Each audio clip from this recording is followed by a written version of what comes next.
একসময় ঢাকা যে নদীর তীর ঘেঁষে গড়ে উঠেছিল সেই বুড়িগঙ্গার খুব কাছের এলাকাটির নাম হাজারীবাগ, যার নাম শুনলে যে কোনো প্রান্ত থেকে নাকে আসতে পারে চামড়া শিল্পের সবথেকে বড় আবাসস্থলের গন্ধ। কারণ সিটি কর্পোরেশন কর্মকর্তাদের উদাসীনতায় সবসময়ই রাস্তায় পড়ে থাকে ট্যানারির উচ্ছিষ্ট অংশ।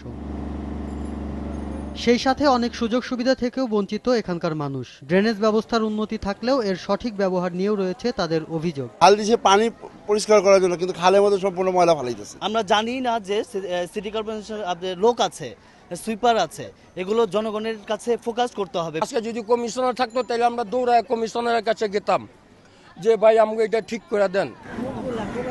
এছাড়াও রয়েছে মশার উপদ্রব, ভাঙা আর অপরিচ্ছন্ন রাস্তাঘাট, বাতিহীন সড়ক আর মাদক ব্যবসা ও সেবনকারীদের অপতৎপরতা। সেই সাথে ময়লা আবর্জনা আর অস্বাস্থ্যকর পরিবেশ তো নিত্যদিনের ঘটনা। অনেক গলির মধ্যে অন্ধকার থাকে, লাইটগুলো জ্বলে না। ময়লা ফেলা কোনো জায়গা নেই, নির্দিষ্ট কোনো জায়গা নেই, এখানে ফেলা হয়। এদিকে এ মেয়াদে এলাকাবাসী সেবা করার সুযোগ দিলে যে কোনো মূল্যে এসব সমস্যা অগ্রাধিকার ভিত্তিতে সমাধানের প্রতিশ্রুতি দিচ্ছেন সম্ভাব্য কাউন্সিলর প্রার্থীরা। তা আমি যদি কমিশনার হই, এলাকার প্রবীণ এবং নবীনদেরকে নিয়ে যেই সব জায়গায় কি কি প্রবলেম চিহ্নিত করে মূল্যায়ন হবে। আমি যদি নির্বাচিত হইতে পারি, গুরুত্বপূর্ণ স্থাপনাগুলো যেগুলো আছে সেগুলো আমি সিসি ক্যামেরার আওতায় আনবো, অপরাধ অটোমেটিক কমে যাবে। তখন প্রায় 1.5 লাখ মানুষের এই ওয়ার্ডটিতে ভোটার সংখ্যা 55,000, আর তাদের কল্যাণে নির্বাচিত হতে চান এসব প্রার্থীরা।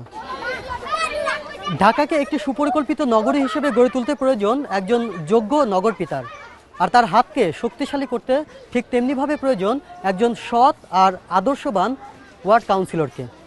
আর তাই এলাকাবাসীও চাইছেন সামনের নির্বাচনের মধ্যে দিয়ে এমন একজন জনগণের প্রতিনিধি উঠে আসবেন যে কিনা তাদের পাশে তো থাকবেনই, সেই সাথে ঢাকার বুকে এই ওয়ার্ডটিকেও গড়ে তুলবেন একটি আদর্শ হিসেবে।